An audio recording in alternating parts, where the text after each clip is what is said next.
O Banco Pleno será liquidado extrajudicialmente após decreto do Bacen. Post do Cauê Oliveira no x.com. Seguindo aqui, após Banco Master e Will Bank, surge agora mais um. Deixe em Bitcoin somente o dinheiro que você não está disposto a perder.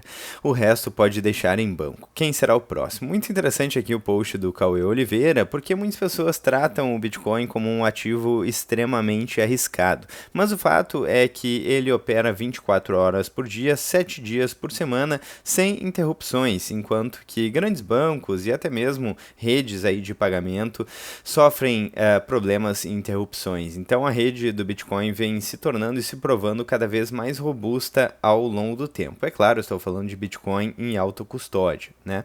Então, dito isso, no Brasil, estamos tendo aí essa sequência de bancos que estão quebrando e coloca aí, né, em xeque a questão do risco do Bitcoin. Bitcoin que é um ativo, sim, muito volátil, mas volatilidade, conforme eu já falei em alguns vídeos aqui no canal, é diferente de risco.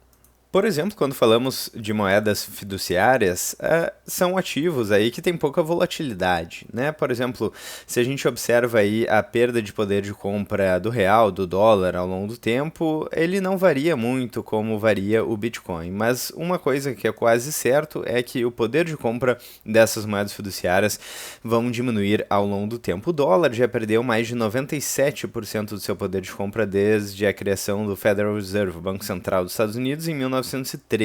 O real nem se fala, o plano real existe aí desde 94 e desde então o real já perdeu mais de 85% do seu poder de compra, ou seja, um ativo que não é volátil, mas deixar todo o seu dinheiro em moeda fiduciária é muito arriscado, porque você tem quase que a garantia de que você irá perder dinheiro ao longo do tempo.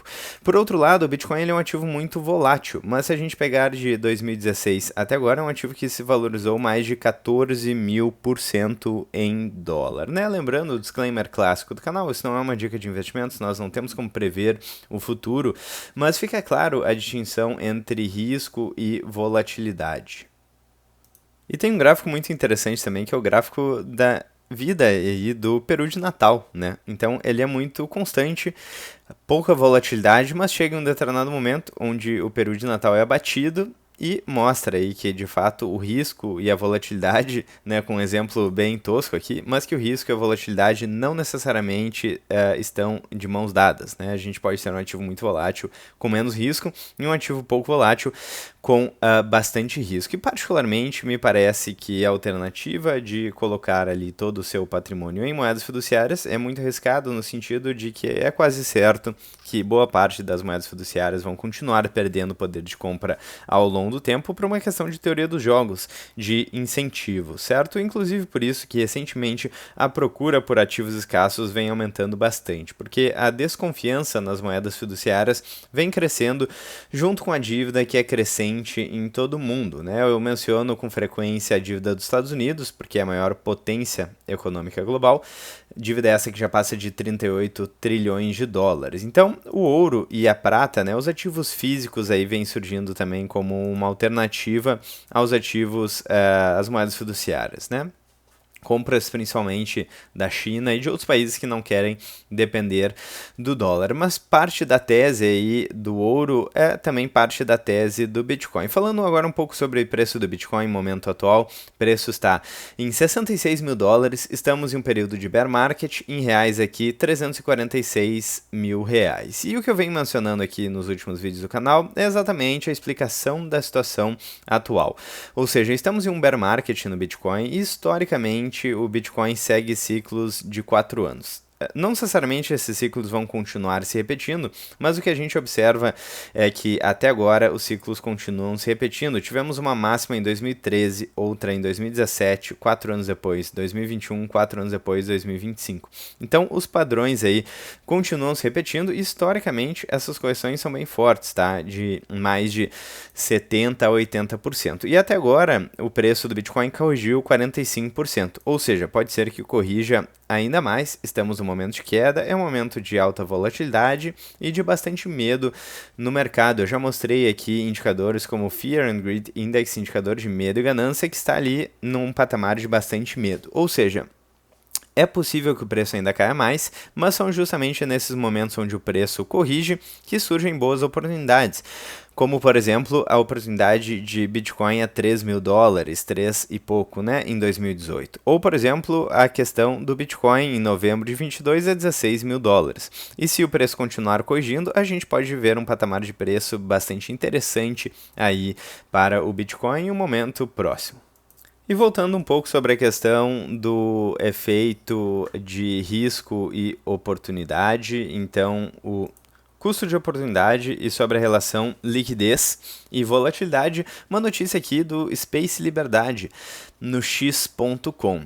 Elon Musk afirma ter menos de 850 milhões de dólares em dinheiro, o que representa 0,1% de seu patrimônio líquido. E 850 milhões de dólares é bastante dinheiro, com certeza, mas comparado com o patrimônio total do Elon Musk é muito pouco. E o que isso é, qual é o insight que isso traz aqui para nós? É que grandes investidores, grandes players, baleias no mercado financeiro ou nos negócios, dificilmente deixam muito dinheiro parado, certo? Porque dinheiro parado em moeda fiduciária é, como eu mostrei anteriormente, certeza aí de que você vai perder dinheiro ao longo do tempo. É o que a gente consegue observar aqui nos gráficos que eu mostrei para vocês anteriormente. Então existem algumas formas de se proteger. Alguns apostam no Bitcoin, que é um ativo extremamente escasso, talvez o ativo mais escasso de todos, ou outros, né, colocam uma alternativa nas ações, né? As ações elas são escassas, mas menos escassas do que o Bitcoin, no sentido de que se existe muita procura por ações, novas empresas aí podem ser listadas. Mas o fato é que se a gente compara aí o desempenho desses ativos ao longo do tempo, principalmente depois das políticas de quantitative easing, ou seja, da impressão de dinheiro, esses ativos vêm se valorizando bastante. Ou seja, desde que os bancos centrais começaram a imprimir cada vez mais e mais dinheiro, esse dinheiro está fluindo para o mercado financeiro também. Então a gente vê queda de taxa de juros nos Estados Unidos e criação de dinheiro. Esse gráfico aqui é muito interessante, que é o gráfico da base monetária dos Estados Unidos, o M0, né? Um agregado monetário que mostra basicamente quanto dinheiro é criado, certo? Nos Estados Unidos, aqui um dado do Federal Reserve, Banco Central dos Estados Unidos. E conforme mais dinheiro é criado, passa a fazer menos sentido segurar aí a moeda fiduciária, certo? Você vai segurar um ativo que está sendo desvalorizado constantemente. Não, você provavelmente prefere aí ativos escassos ou ativos produtivos, ações, imóveis, ouro e Bitcoin, enfim. Tem inúmeros ativos aí, né? Cada um tem a sua tese, mas o fato é que geralmente quem tem muito dinheiro não deixa muito dinheiro parado, porque isso seria a certeza de que o seu dinheiro vai se desvalorizar ao longo do tempo. E o que acontece com a maior parte das pessoas aí que não se protegem da inflação, não se protegem com a perda de poder de compra das moedas fiduciárias, é exatamente isso. Elas recebem o salário, você economiza, mas se você não aporta, né, se você não tem ativos que se valorizam pelo menos mais do que a inflação real, né, e a gente poderia colocar, por exemplo, um M2 aí como medida de inflação real, você vê o seu poder de compra sendo destruído ao longo do tempo. E quando a gente olha para M2, aí realmente fica bastante complicado, porque é um valor bastante alto. Então, se você não faz nada com seu dinheiro, você está perdendo muito poder de compra ao longo do tempo. E dito isso, o que algumas baleias estão fazendo agora no momento de queda do Bitcoin? Uma das maiores baleias, a MicroStrategy, né? O Michael Saylor, CEO da MicroStrategy, mencionou, né, que enquanto os sardinhas vendem na queda, o Michael Saylor compra mais de 168 milhões de dólares em Bitcoin, baixando aí o preço médio da Strategy, que é uma Bitcoin Treasury Company, para quem não conhece, que desde a correção do Bitcoin vem corrigindo bastante, inclusive ainda mais, né? A gente tem várias Bitcoin Treasury Companies que geralmente elas costumam costumam funcionar quase como um Bitcoin alavancado, ou seja, quando o preço sobe, o preço das ações aí da MicroStrategy, que é a principal Bitcoin Treasury Company, sobe ainda mais. Quando o preço do Bitcoin cai, o preço das ações cai ainda mais. Então, desde o topo já tem mais de 71% de queda, e é um ativo que se valorizou muito ali no momento onde o Bitcoin estava se valorizando, né? Mais de 1.900%.